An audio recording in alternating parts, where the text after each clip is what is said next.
everyone, I am Sumit from CLAT Prep and today we are going to discuss the solutions of legal reasoning section of CLAT Olympiad 2021. देखिए ये जो legal aptitude का section था ये question number 66 से 105 तक था. In all there were 40 questions which were divided into 7 passages. तो मैं एक एक करके सारे पैसेजेस आपके साथ डिस्कस करूंगा. So we will start with the first passage. Now this first passage, it talks about the defense of necessity, which is a common defense in the tort also, in crime also, and it talk about the defense of necessity along with the private necessity and the public necessity and the relevant case laws. देखिए पहला question जो इस passage पे based था, it was a very simple question that Swati was walking on a footpath and उसने देखा कि एक कार उनकी तरफ आ रही है and that was out of control. She thought that the brakes of the car might have failed and she ran into a person driving the cycle beside him, and as no other option was left, and due to this particular thing the person who was on the bicycle, he got injured. आपको ये बताना है that if in case Swati wants to claim for the defense of necessity, क्या उनको ये defence मिलेगा या नहीं मिलेगा.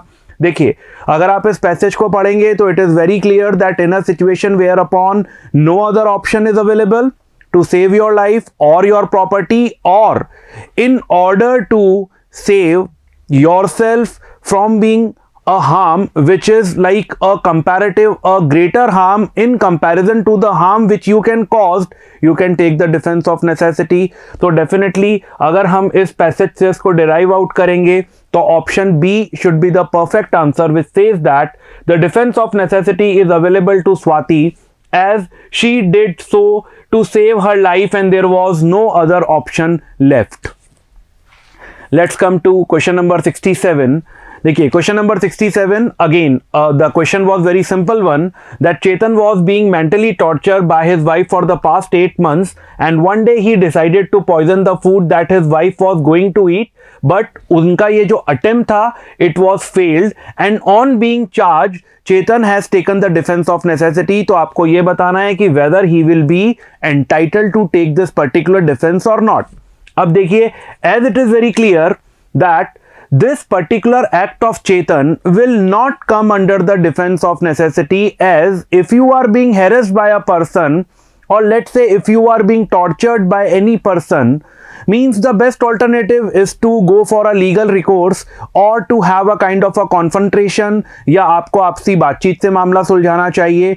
आप अगर इसके रेस्पॉन्स में कोई भी क्रिमिनल एक्ट करने का सोचते हैं या करते हैं तो definitely it is a punishable offence. अब अगर हम इसके ऑप्शंस को इवेल्युएट करें, पहला ऑप्शन कह रहा है no the act done by Chetan shall not be covered under the defence of necessity because he had other options to solve the problem at end. तो प्राइमरीली ये ऑप्शन हमें ठीक लगता है. ऑप्शन बी यस है तो definitely option B can not our answer. Option C पे चलते हैं. No, because he should have confronted his wife rather than straight away attempting to murder his wife. Again this option appears to be a correct one. देखिए यहाँ पे कोई absolute option नहीं होता, पर हम ये इजीली कह सकते हैं कि ऑप्शन ए और ऑप्शन सी दोनों लगभग एक सी बात कह रहे हैं और दोनों को अगर हम जोड़ दें तो हमारे पास एक बेटर चॉइस क्रिएट हो जाएगी. So definitely the answer should be D, that is both A and C. Now next question is question number 68. देखिए क्वेश्चन नंबर 68 का क्रक्स क्या है, मैं instead of reading the total like question in a totality मैं आपको सिर्फ इसका crux बता देता हूं कि इन अ लोकेलिटी एक pipeline it was leaking. So in order to amend the pipeline or to repair the pipeline, the municipality उन्होंने एक पर्टिकुलर पानी को उस कनेक्शन को कुछ समय के लिए बंद कर दिया, जिससे 24 आवर्स के लिए या कुछ समय के लिए वहां के लोगों के लिए एक प्रॉब्लम हो गई क्योंकि उनको वाटर सप्लाई नहीं मिला. आपको ये बताना है कि यहाँ पे जो म्युनिसिपल कॉरपोरेशन है क्या उन्हें नेसेसिटी का डिफेंस मिल जाएगा. देखिए बहुत सिंपल है, जैसा कि मैंने आपको पहले क्वेश्चन में भी बताया था कि अगर हम किसी बड़े नुकसान को रोकने के लिए कोई छोटा नुकसान करते हैं, आप इसे ऐसे भी समझ सकते हैं कि वाटर सप्लाई को हमने ठीक करने के लिए, क्योंकि ऑलरेडी वहाँ पे काफ़ी पानी इकट्ठा हो रहा था, वाटर लॉगिंग हो रहा था, तो अगर उन सबको रोकने के लिए, जिससे बड़ा नुकसान हो सकता है अगर हम कोई छोटा नुकसान करें, और छोटा नुकसान क्या है कि एक दिन के लिए लोगों को पानी का सप्लाई नहीं मिल रहा, तो ये मैनेजेबल है। तो इस हिसाब से यहाँ पे answer B should be the perfect choice. Option B क्या है? Yes, the defence of necessity will be available. Now let's come to next question. देखिए नेक्स्ट क्वेश्चन में you have to choose the statement which according to the author of the passage is incorrect. ऐसे questions में आपको एक चीज बहुत अच्छे से ध्यान रखनी चाहिए, कहां पे ये करेक्ट बोल रहा है या कहां पे ये इनकरेक्ट बोल रहा है। This is the thing which you need to remember always. Let's say अगर यहां पे होता author of the passage is correct, तो आपको करेक्ट के हिसाब से निकालना होता, बट यहां पूछा गया है choose the statement which according to the author of the passage is incorrect, तो आपको इनकरेक्ट पैसेज में, इस पैसेज में से इनकरेक्ट स्टेटमेंट को निकालना है।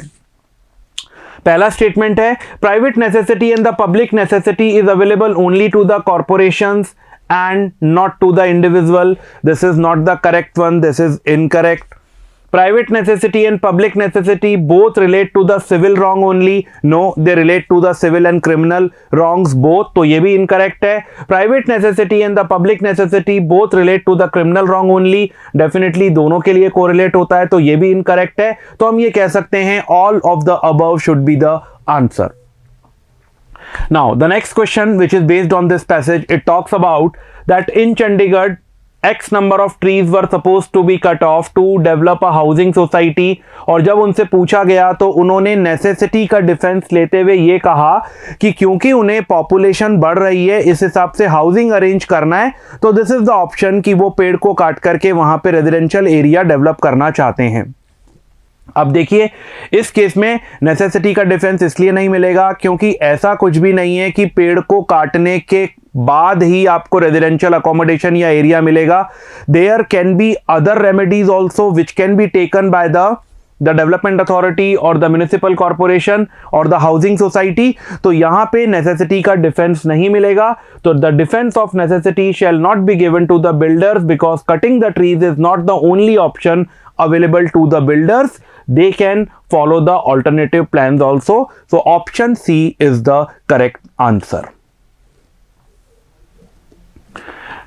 Now next passage, it is about the defamation. Now this is passage number 2 which talks about the defamation. Now it talks about the general concept of defamation जो हम आमतौर पे tort में भी पढ़ते हैं and you read this particular thing in the crime also.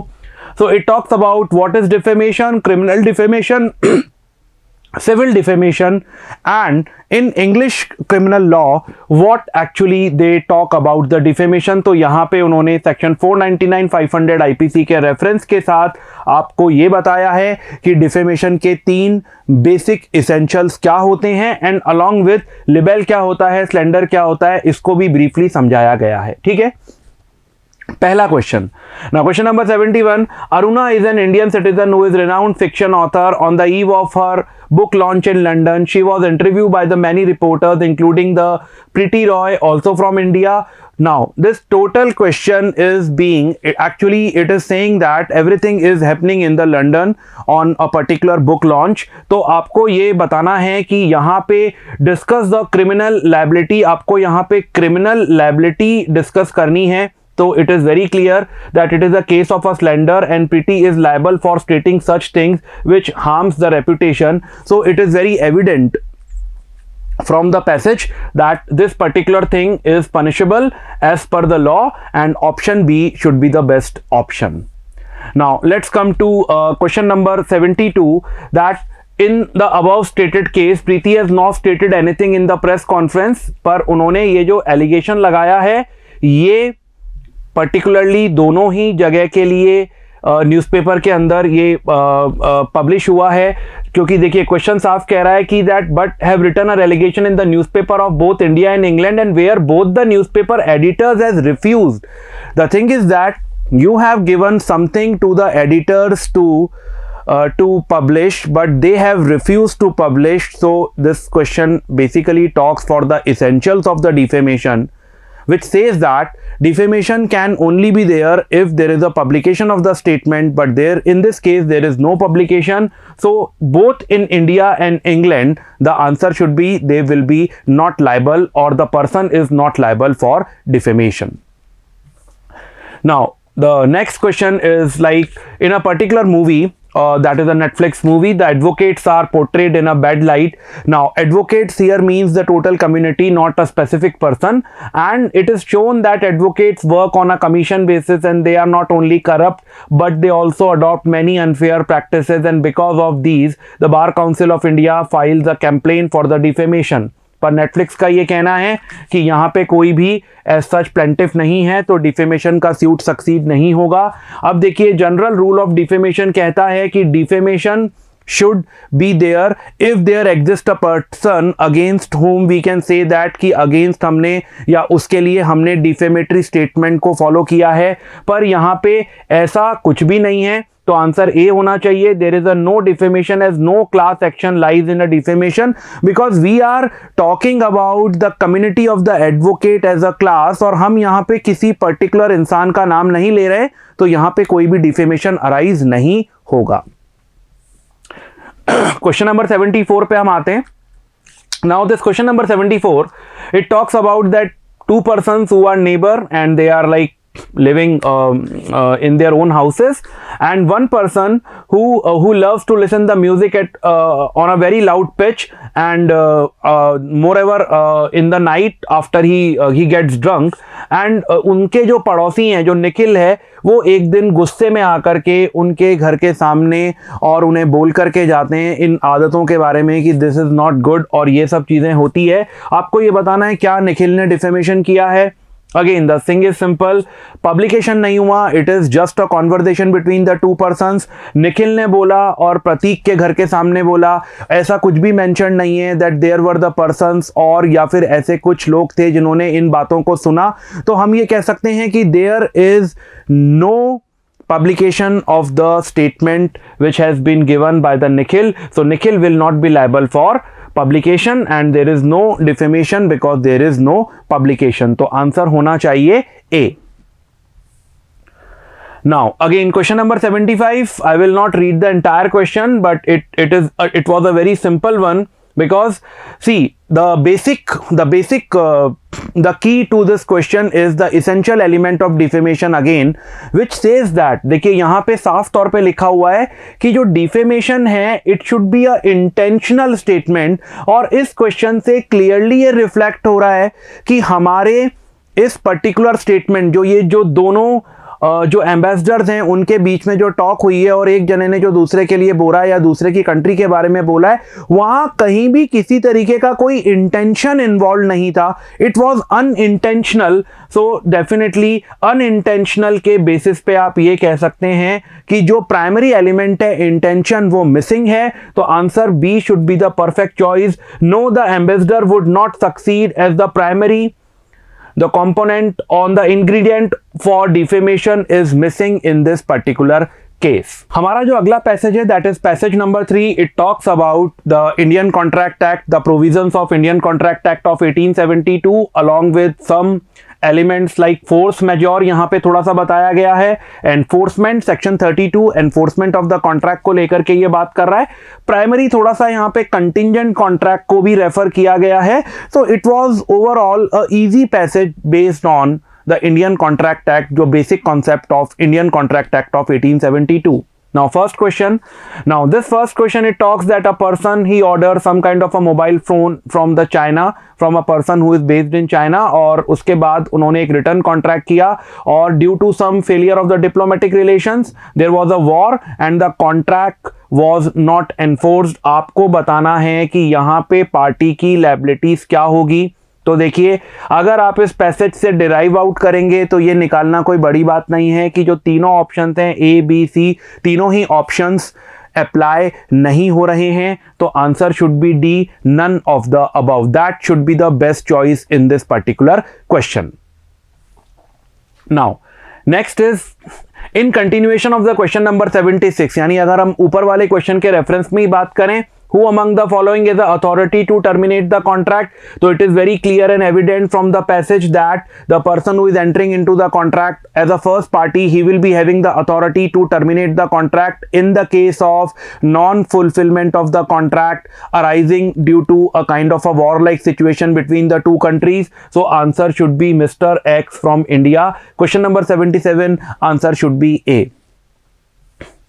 Question number 78, देखिए यहां क्या है कि एक कंपनी ने प्रॉमिस किया है कंपनी दूसरी कंपनी को 20 अगस्त तक गुड्स देने के लिए, और देयर वाज अ लॉकडाउन, और लॉकडाउन का डेट यहां पे मेंशन्ड है 24 अगस्त 2021, और इस कारण से ये जो कंपनी है, जो फर्स्ट कंपनी है, ये अपनी डिलीवरी टाइम पे नहीं कर पा रही है. But the thing is that कि क्योंकि डिलीवरी का promise date was prior to the date of the lockdown, there is as such no reason which company can take as a justified reason that we were not able to deliver because of the lockdown, क्योंकि lockdown तो start ही 24 अगस्त से हुआ है और आपको तो अपना जो वादा था, अपना जो प्रॉमिस था, वो 20 अगस्त तक पूरा करना था. तो इस पर्टिकुलर केस के अंदर it will be the D should be the answer. That आपको कहना है कि क्या जो फर्स्ट कंपनी है ये स्यू कर सकती है नॉन परफॉर्मेंस के लिए, कंपनी बैरोस क्या स्यू कर सकती है नॉन परफॉर्मेंस के लिए? आंसर होगा yes, as the present case doesn't warrant the defence of frustration और the non force majeure. Question number 79, it talks about a person who is a legal officer in the General Indian Insurance, which is a national insurance company, and company आपसे एक ऐसी policy draft करना चाहती है जहां पे एक full proof exemption हो पेमेंट क्लॉजेस को लेकर के. तो आप इनमें से कौन सी ऐसी क्लॉजेस बताना चाहेंगे एज अ लीगल प्रोफेशनल, या मैं कह सकता हूं कि being the student who is like studying for the legal aptitude, इनमें से ऐसा कौन सा क्लॉज है जिसके कारण से बाद में डिफेंस लिया जा सकता है और जो बहुत जनरल नेचर के क्लॉजेस हैं? तो अगर हम इसे देखें तो ऑप्शन सी बात कर रहा है एक्ट ऑफ गॉड, कोई भी नेचुरल कैलेमिटीज से related, war and the pandemic situation, जैसे अभी लॉकडाउन हुआ या कोरोना पेंडेमिक के कारण, कोविड-19 के कारण जो भी हालात हमने देखे, तो ये the answer C should be the perfect option. Now again question number 80th, the question was very simple and I will not read the entire question, but in this question number 80th the answer should be C, that is either A or B, because both the reasons they are sufficient enough to terminate the contract. Because देखिए A क्या कह रहा है, the contract can be terminated because country X and Z are at war. Option B कह रहा है on a halt until the situation becomes clear between the country X and Z. So either A or B can be the part of the answer. Question number 81. Now X and B agree with each other that X shall pay 500 to Y if the sun does not rise tomorrow. Is it a contingent contract? No, it is not a contingent contract because the future event lacks the definition of uncertainty. देखिए contingent contract का ये एक primary qualification होता है, एक primary उसके अंदर property होती है कि जो फ्यूचर इवेंट है वो अनसर्टन होना जरूरी है, पर ऐसा यहाँ पे कुछ भी नहीं है. तो आप क्लियरली कह सकते हैं कि it is not a contingent contract. Now, the question number 82, in continuation of the question number 34, when will be the contract be enforced in the above situation?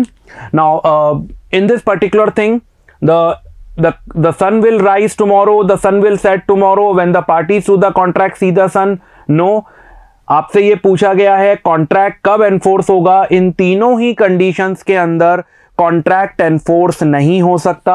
तो यहां पे जो आंसर होना चाहिए वो डी होना चाहिए. Now this is the passage number 4, the next passage. Now this passage talks about the rights of the consumer. Basically it is a kind of a passage which is derived out of the Consumer Protection Act. Along with we have some like the National Consumer Dispute Redressal Commission, जिसको हम basically NCDRC कहते हैं, उसके बारे में यहाँ पे थोड़ा सा ब्रीफ किया गया है. It was a like average passage था, बहुत ज़्यादा डिफिकल्ट नहीं था, आप अटेम्प्ट आराम से कर सकते थे. ठीक है, जो इस पे जो क्वेश्चंस हैं वो भी थोड़े से लेंदी लग रहे हैं, but they were not so difficult. Like question number 83, Sean goes to the Bean who's a certified massage therapist for a massage, और उनको अलग अलग प्रोडक्ट दिखाए गए 3000 से 7000 के बीच में रेंज कर रहे थे, and he confirm that he will be taking the product of 4500। जब ये सर्विसेज पूरी हो गई तो उसके बाद बताया गया कि the total price is 4600, 100 rupees का एक एक्स्ट्रा टैक्स था, उसके बारे में पहले बात नहीं की गई। Now it is very clear and evident from this particular passage कि अगर आपने कोई चीज़ मिसलीड किया है, अगर आपने कोई चीज़ कंसील किया है, अगर आपने प्राइस को लेकर के पहले प्रॉपर डिस्क्लेमर नहीं दिया है, तो ऐसे केसेस के अंदर आप लायबल माने जाएंगे। तो आंसर यहाँ पे ए होना चाहिए। यस, आपको ये पूछा गया है, Sean file the suit of deficiency of service against Bean. Yes, it comes under the deficiency of service, क्योंकि यहाँ पे जो सीन है उनको मिसलीड किया गया और डेलिबरेटली इंफॉर्मेशन को विदहोल्ड किया गया, आपको प्रॉपर्ली टैक्सेस के बारे में जानकारी नहीं दी गई, concealment of fact is there, तो answer should be A. Now question number 84, where upon a person calls an electrician to his home to fix his air conditioner. इस पूरे क्वेश्चन में आपसे ये पूछा गया है कि यहाँ पे जब जो इलेक्ट्रीशियन है उन्होंने रिफ्यूज कर दिया कि उन्होंने बेसिकली प्राइस कंपोनेंट पहले 50 रुपीज़ बोला और बाद में उनको पता नहीं था पर वो 60 रुपीज़ क्या आया, तो क्या ये एक्स्ट्रा 10 रुपीज़ है, ये डेफिशिएंसी ऑफ सर्विस में आएगा? यस, क्योंकि ये क्लियरली मेंशन्ड है पैसेज में और वो आपको ऑप्शन ए से भी मिल जाता है। Yes, since as per him the money he already paid him was accurate, here the consumer dispute that it was a short assessment from the side of the person who is providing the service, so answer should be A. Question number 85, it talks about a person जिनकी car की battery dead हो गई है और यहाँ पे जब वो ठीक करवाने जाते हैं, रिप्लेस करवाने जाते हैं, तो उनको दो ऑप्शन दिए जाते हैं। पहला ऑप्शन है 5000 for a new battery, and second option is that a temporary fix, that is a kind of a repair of the older one and 1000 rupees are chargeable. तो वो सेकेंड ऑप्शन के अंदर जाते हैं। कुछ समय तक बैटरी चलती है पर उसके बाद वो खराब हो जाती है। आपको ये बताना है कि जिन्होंने बैटरी लगाई मिस्टर बन, क्या वो लायबल हैं for the deficiency of the services? बिल्कुल नहीं, क्योंकि it was the one who opted for the temporary fix, he got what he paid for, and as such there was no disclaimer और no guarantee was given by like the mister बन कि इतना आपने 1000 रुपए का खर्चा किया है तो इतने समय तक आपकी बैटरी चलेगी चलेगी, ऐसा कुछ भी वहां पे मेंशन्ड नहीं है। ठीक है, तो आंसर ए होगा। Now question number 86, as per the reasoning in the passage, which of these are not a factor on the basis of deficiency of service may be assessed? तो यहाँ पे क्लियरली मेंशन्ड है कि particularities of the service पता होना चाहिए, ये compulsory है। Negligence on the part of the service provider, this is also an essential part, but the amount of profit made by the service provider, it is not necessary, so answer should be C. Now, as per the reasoning in the judgment, why was the increase in the price of electricity not deemed to be deficiency of the service? Because due to it being attributable to an error in the assessment of price, it is mentioned in the first part of this particular passage.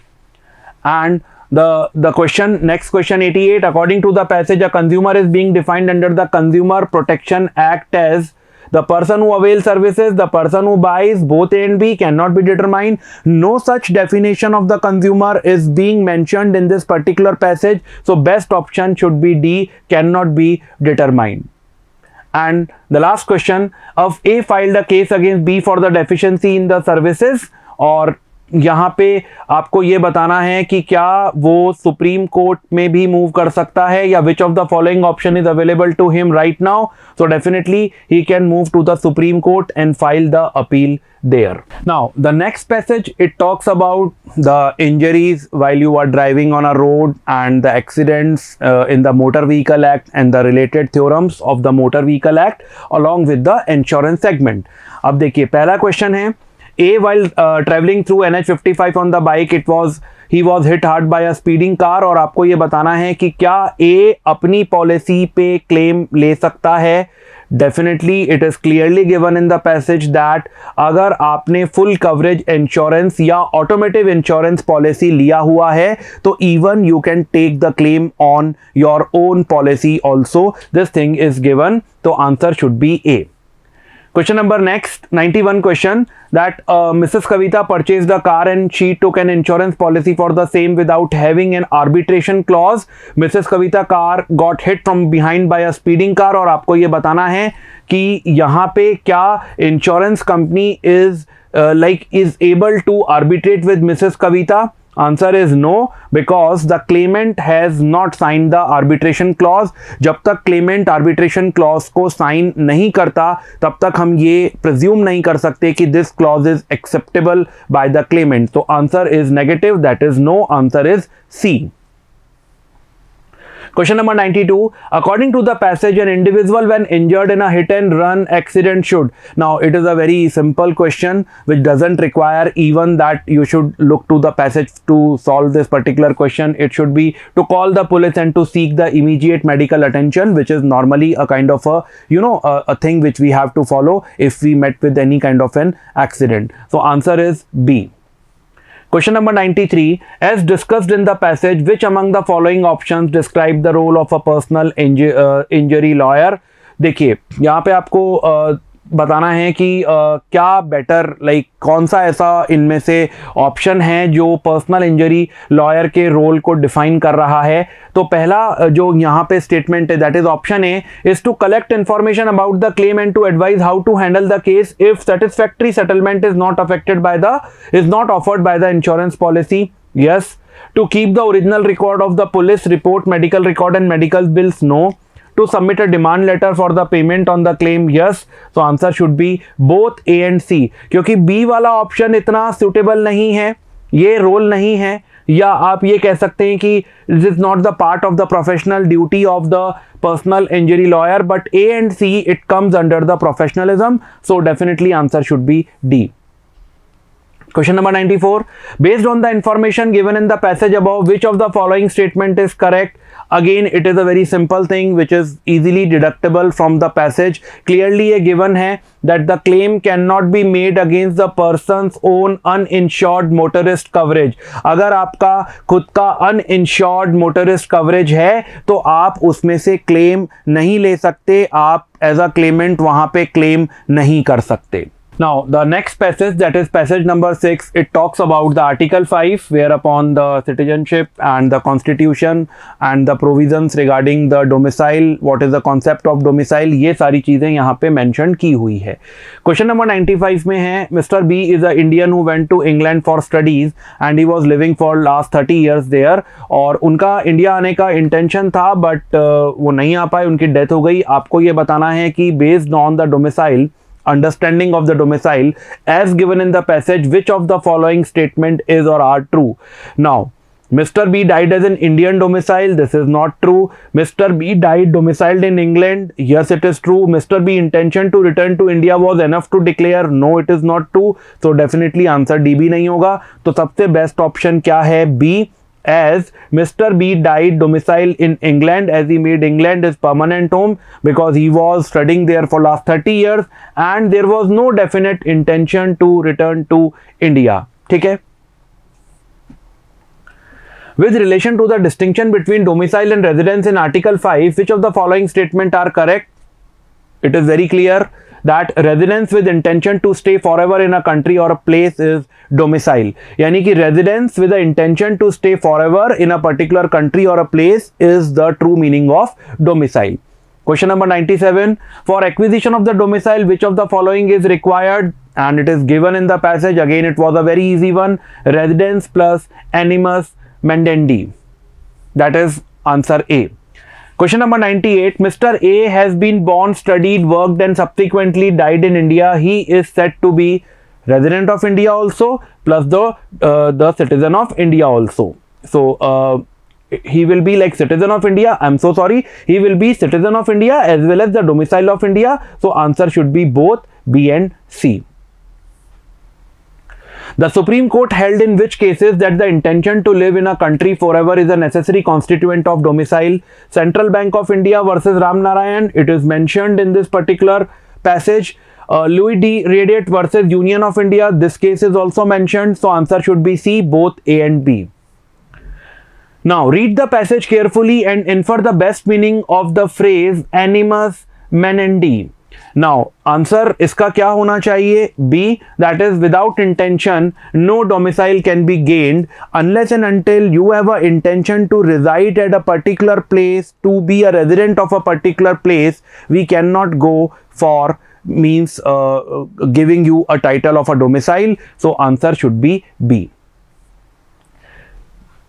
Now the last passage number 7, it talks about the attacks on the journalists, the kind of a violence which has been used over the journalist in order to suppress their voice, and it also talks about few of the old cases and a general reforms in the field whereupon the police has misused their powers while putting a person in a prison, or you can say that while investigating or interrogation or using any kind of a tortured means a technique for the torturing a person while he is in the custody. So that was just the brief of this particular passage.